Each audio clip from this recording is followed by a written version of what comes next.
이너신비 총회장 취임 감사 예배 드리도록 하겠습니다.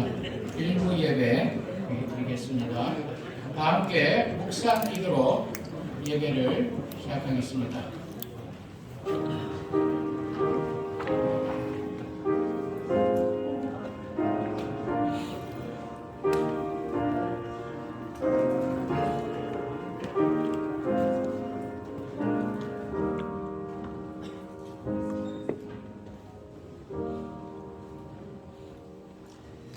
다 함께 신앙 고백 드리겠습니다.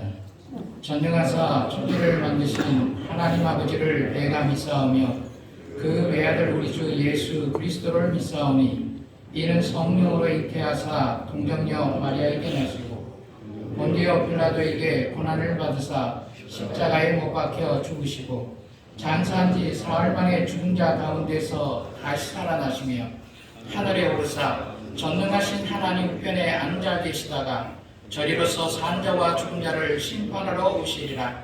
성령을 믿사오며 거룩한 공예와 성도가 서로 교통하는 것과 죄를 사하여 주시는 것과 몸이 다시 사는 것과 영원히 사는 것을 믿사옵나이다. 아멘. 찬송 320장입니다.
섬기시고 계시는 우리 최홍기 장로님 나오셔서 기도하시겠습니다.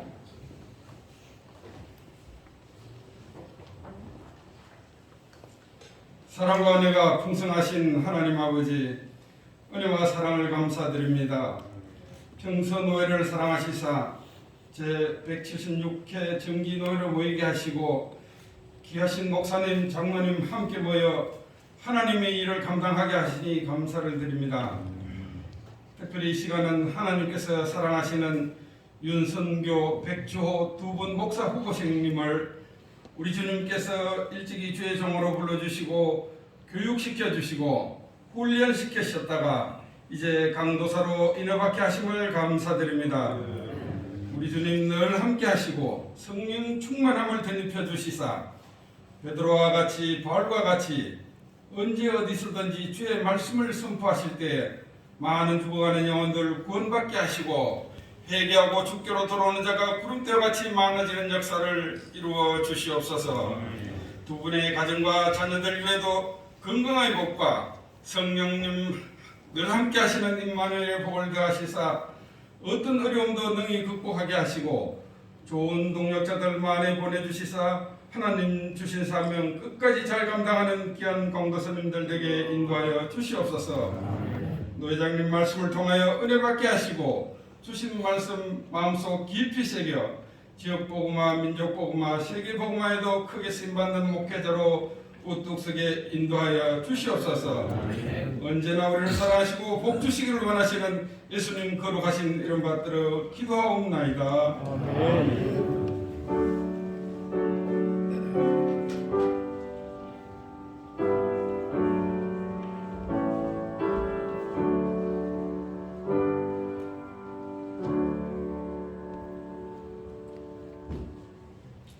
하나님의 말씀 봉독해 드리겠습니다. 사도행전 20장 24절 말씀입니다. 신약성경 224쪽입니다. 내가 달려갈 길과 주 예수께 받은 사명 곧 하나님의 은혜의 복음을 증언하는 일을 마치려 하면은 나의 생명조차 조금도 귀한 것으로 여기지 아니하노라. 아멘. 이 시간 노회장 방병지 목사님 나오셔서 나의 달려갈 길이라고 하는 제목으로 말씀 선포하시겠습니다.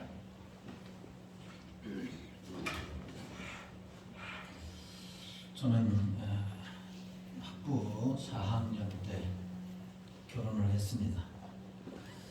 제가 결혼하자마자 아내에게 한 말이 있습니다. 그것은 목사가 되면 세 가지를 준비하면서 살아야 한다라고 하는 말을 선배 목사님들한테 들었는데 그것을 당신에게 전함으로 동의를 구한다라고 했습니다. 아내는 호기심에서 귀를 쫑긋 세우고 물었습니다. 그것이 무엇이냐? 첫째는 죽을 준비를 해야 되고, 두 번째는 굶을 준비를 해야 되고, 세 번째는 이사 갈 준비를 해야 한다. 표정을 보니까 껌 씹은 얼굴이 아니고 표정이 별로 좋지 않았습니다. 이것은 내가 선배 목사님들에게 여러 차례에 걸쳐서 들었던 말이다. 그래서 자연스럽게 했던 것 같습니다. 결혼한 지 제가 33년이 됐는데 지금까지도 아내가 이 이야기를 하는 것 보면 그때 너무나 충격을 많이 받았던 거 아닌가라는 생각을 합니다. 지금 와서 생각해 보면 내가 너무나 잘못된 말을 했다 이런 생각을 하면서 죄책감마저 들기도 합니다. 하지만 당시 선배 목사님들이 어떤 정신으로 어떤 마음으로 교회를 섬기고 목회를 했는지를 그 세 가지 준비하라고 하는 이 말 속에 저는 들어있다라고 봅니다. 대단한 각오로 목사가 되었고 또 목회를 하고 있었던 것이 아닌가라는 생각을 합니다. 꼭 이렇게 요즘에도 해야 되느냐라고 말한다면 그렇게 말할 사람은 없을 것 같습니다. 그럼에도 불구하고 우리에게는 이런 정신은 필요치 않은가라는 생각을 해봅니다. 그런데 지금 이런 말을 신학생들에게 한다고 한다면 아마 대놓고는 말하지 못하지만 속으로 당신은 어떻게 된 것이 아니냐, 지금이 어떤 시대인데 이런 말을 합니까? 라고 반문할지 모르겠습니다. 아시다시피 요즘은 교육 전도사를 모집한다고 광고를 내면 거들떠 보지도 않는답니다. 그러니까 제목부터가 달라야 되는데 교육 전도사님을 정중히 모십니다 라고 광고를 내야 몇 번 클릭을 하고 그것도 만다고 합니다. 이 정도로 참으로 교육전사님을 모시는 데는 중소형 교회에서는 참으로 하늘에게 별따기입니다. 왜냐하면 대우 좋고 또 이력서에 당당히 기록할 수 있는 대형 교회, 그리고 내가 나중에 후임자로 가기에 용이한 교회를 많은 우리 신학생들이 찾고 있기 때문입니다. 신학생들은 노골적으로 이야기를 합니다. 아골골짝 빈들에도 어디든지 가오리다가 아니라 큰 교회, 대우 좋은 교회, 나중에 후임으로 가기에 용이한 교회를 가오리이다 라고 이야기를 한다고 합니다. 그러니까 중소형 교회가 교육 전도사님을 모시는 것은 참으로 심히도 어려운 시대에 우리가 목회를 하고 있다라고 말할 수 있습니다. 오늘 강도사 인원을 받는 분들은 아마 이 사실을 피부로 느끼고 있고 또 많이 들어서 경험해서 알고 있기 때문에 잘 아리라 생각이 되어집니다. 이런 시대에 목회를 하기 위해서 신학교를 졸업하고 강도사 인원을 받는 여러분들은 아마 이 시대에 꼭 최적화되어 있는지도 모르겠습니다. 그러나 아무리 시대에 최적화되었다 할지라도 죽음을 각오하지 않고는 목숨을 내놓는 그런 정신이 없고는 목회를 잘 할 수가 없다라고 하는 겁니다. 두 분에게 오늘 말씀드리고 싶은 것은 두 가지입니다. 죽음을 각오하라고 하는 말도 아니고 굶을 준비를 하라고 하는 말도 아닙니다. 여러분들에게 가장 당부하고 싶은 말은 딱 두 가지인데 그 첫 번째가 소명감입니다. 소명감. 나는 하나님의 부르심을 받아 구원을 받았고 하나님께서 목회자로 부르셨다라고 하는 이 소명감. 심한 말인지 모르지만 이 소명이 흔들리면 목회를 지속할 수가 없습니다. 오늘 두 분은 강도사 인허를 받지만 앞으로 1년 뒤 목사가 됩니다. 그렇다면 지금이 목회자가 아닌 평신도로 돌아갈 최적의 시간이다. 저는 이렇게 생각합니다. 목사가 아니라 다시 평신도로 돌아갈 최적의 시간이 아닌가. 그러니까 잘 생각해야만 합니다. 소명이 불분명해서 목사가 되어 목회를 하다가 어려워지면 온갖 인간적인 방법과 실수를 다 동원해서 하나님의 영광을 가리게 되고 교회를 망치게 되고 성도들을 푸른 초장 쉴 많은 물가로 인도하는 것이 아니라 시궁창으로 인도하는 목회자가 수없이 많기 때문에 그렇다라고 하는 겁니다. 그러나 소명이 분명한 자는 온갖 어려움 속에서도 주어진 목회 현장에서 흔들림 없이 잘 견딜 수 있다라고 하는 거예요. 그러므로 두 분은 강사위로 받는 여러분들에게 있어서 첫 번째로 중요한 것은 소명감이다. 이 소명감으로 충만할 수 있기를 주님의 이름으로 축원합니다. 두 번째는 사명감입니다. 강도사가 되면 여러분들이 잘 아는 대로 강독권이 공식적으로 주어지게 됩니다. 헌법이 보장한 거예요. 그동안 여러분은 전도사의 신분으로 설교를 많이 했을 겁니다. 그렇기 때문에 강도사가 되어 강독권을 부여받았다라고 하는 것이 실감나지 않을 수 있습니다. 그러나 강도사가 되어 설교를 하다 보면 내가 강독권을 부여받았다라는 헌법적인 보장을 받았다라고 하는 것이 실감이 납니다. 전도사 때 여러분들이 실수하고 좀 엉성하게 설교를 하고 또 많은 부분에 있어서 부족함이 있어도 다 이해를 합니다. 실습하는 기간이기 때문에. 그런데 강도사가 되어 설교를 하게 되면 그때부터 평가를 받습니다. 그때부터 평가를 받아요. 그리고 지적도 받습니다. 책임도 뒤따르게 된다라고 하는 거예요. 아마 교육 전도사 정도는 면접으로 이력서를 보고 면접으로 채용이 되지만 강도사가 돼서 전임으로 가게 되면 그때부터는 이제 교회에서 설교를 듣고 채용을 하게 된다라고 하는 거예요. 그만큼 중요하다라고 하는 겁니다. 운동선수에 비교하는 것은 자체가 말이 안 되는 것이지만 이해를 돕기 위해서 굳이 비교하자면 전도사님이 강도사님이 되는 것은 2군에 있던 운동선수가 1군으로 올라오는 것과 마찬가지다 이렇게 생각할 수도 있을 겁니다. 그런 의미에서 강도권이 주어졌다라고 하는 것은 대단한 특권입니다. 그럼 오늘 강도사 인허를 받고 목사가 되면 특권을 누리시되 사명을 다할 수 있기를 주님의 이름으로 축원합니다. 오늘 본문은 우리가 너무나 잘 아는 말씀 아닙니까?